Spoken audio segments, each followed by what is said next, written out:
दोस्तों नमस्ते, मैं सुशील कुलकर्णी। आप देख रहे हैं एनालाइजर न्यूज हिंदी। दोस्तों, देश के इंडस्ट्रियलिस्ट, उद्योगपति, मानो उद्योगपति ना हो, मंदिर की घंटा बन गए हैं। आते जाते कोई भी बजा के जा रहा है। देश का विकास, देश की आर्थिक उन्नति या देश का पूरे विश्व में धाक होती है तब किसके कारण होती है? देश के नागरिकों के कारण होती है, देश की सरकार के कारण होती है, देश के इंडस्ट्री के कारण होती है।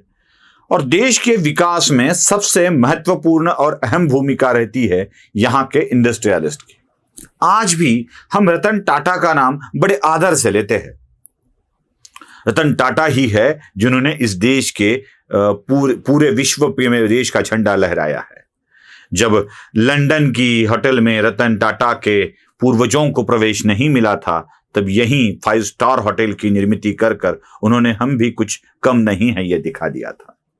जब पूरा विश्व उड़ रहा था आसमान में अपने अपने एयरलाइंस को लेके, तब टाटा फैमिली थी जिन्होंने इस देश में पहली बार विमान सेवा का प्रारंभ किया था।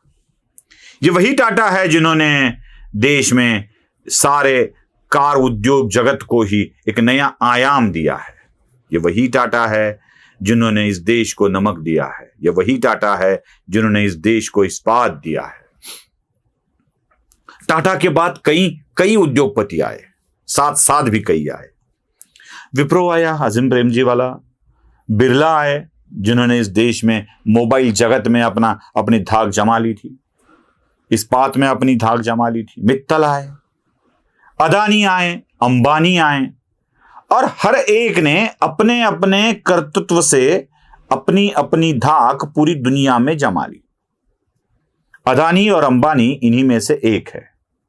आज हम दोनों भाइयों की बात करते हैं, अनिल अंबानी और मुकेश अंबानी की, लेकिन उससे भी पूर्व उनके पिता जो थे, उन्होंने इस दुनिया को दिखा दिया था कि एक कॉमन मैन अपने बिजनेस को कैसे खड़ा कर सकता है।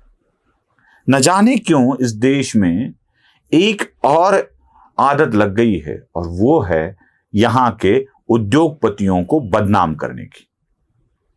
अब अदानी और अंबानी के बारे में क्या दुश्मनी है इन लोगों से, मुझे ही पता नहीं है। महाराष्ट्र के लोग तो ये करते ही चले आए थे, अब बाहर के लोग भी यही बातें कर रहे हैं। खास करके अंबानी और अदानी के बारे में तो यह बातें होती रहती है। राहुल गांधी भी बोलते आए हैं, शरद पवार भी बोलते आए हैं, महाराष्ट्र के नेता भी बोलते आए हैं। अब उनमें इंटर कर गए हैं अरविंद केजरीवाल। अब यहां तक नौबत आ गई है दोस्तों, यहां तक नौबत आ गई है कि अंबानी के घर को भी ध्वस्त करने की बात केजरीवाल कर रहे हैं। क्यों अंबानी के घर के पीछे पड़े हो यार? जरा सुन लीजिए केजरीवाल क्या कहते हैं। बंबई के अंदर इस देश का जो सबसे अमीर आदमी है, बताते हैं उसका घर वक्फ बोर्ड की प्रॉपर्टी पे बना हुआ है। गलत तो नहीं करा?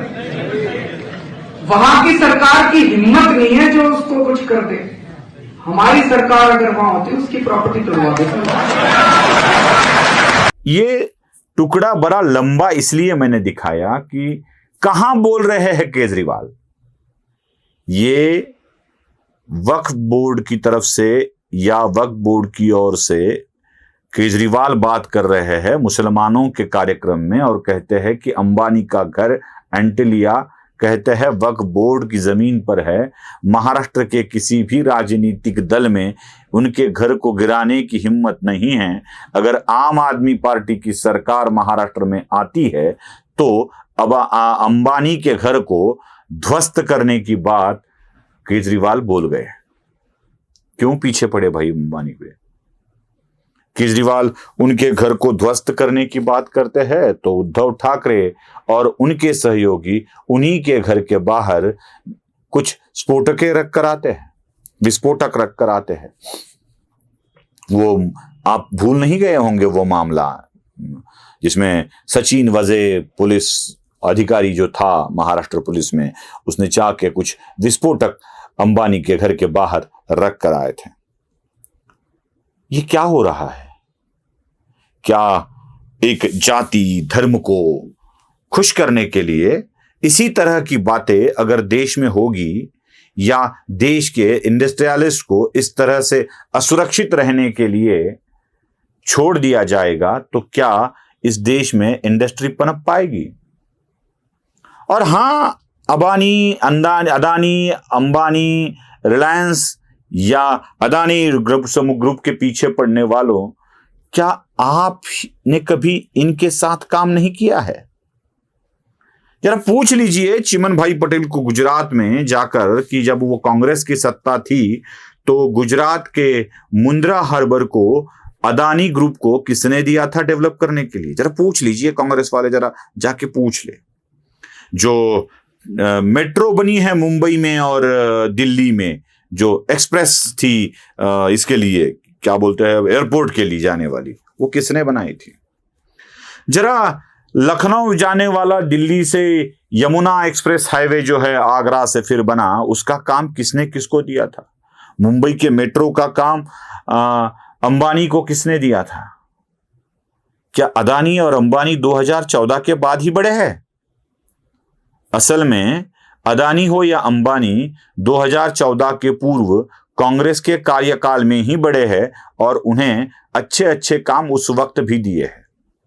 लेकिन आज जो प्रगति देश कर रहा है उसमें इन दोनों का योगदान है और इसी योगदान के कारण देश में कुछ बदलाव दिख रहा है, तो दुश्मन बन गया अंबानी और अदानी के। ये कहां की बात हुई? और इंडस्ट्रियलिस्ट को तकलीफ दे के आप किसी धर्म या मजहब को खुश करने की कोशिश कर रहे हो, इसका मतलब क्या होता है? अब क्या अंबानी और अदानी के पीछे भी हिंदू मुस्लिम वाला झगड़ा लगा कर देना है केजरीवाल जी को? क्यों घर गिराना चाहते हो आप उसका? जब घर बन रहा था तब तो किसी ने कुछ नहीं कहा, जब घर के रहने लगे अंबानी तब तो किसी ने कुछ नहीं कहा था।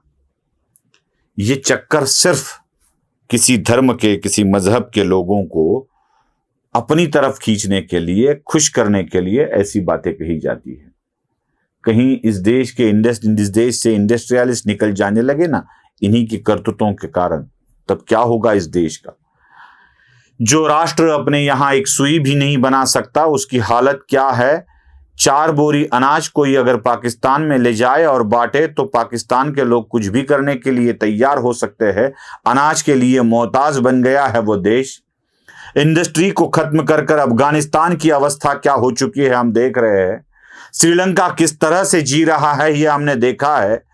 मरकटों का मांस और मरकटों के मस्तिष्क को चाइना एक्सपोर्ट करके जिंदा रह रहे हैं श्रीलंका वाले, यह भी हमने देखा है। क्या श्रीलंका, अफगानिस्तान, पाकिस्तान, म्यांमार जैसी स्थिति भारत में लाना चाहते हैं केजरीवाल?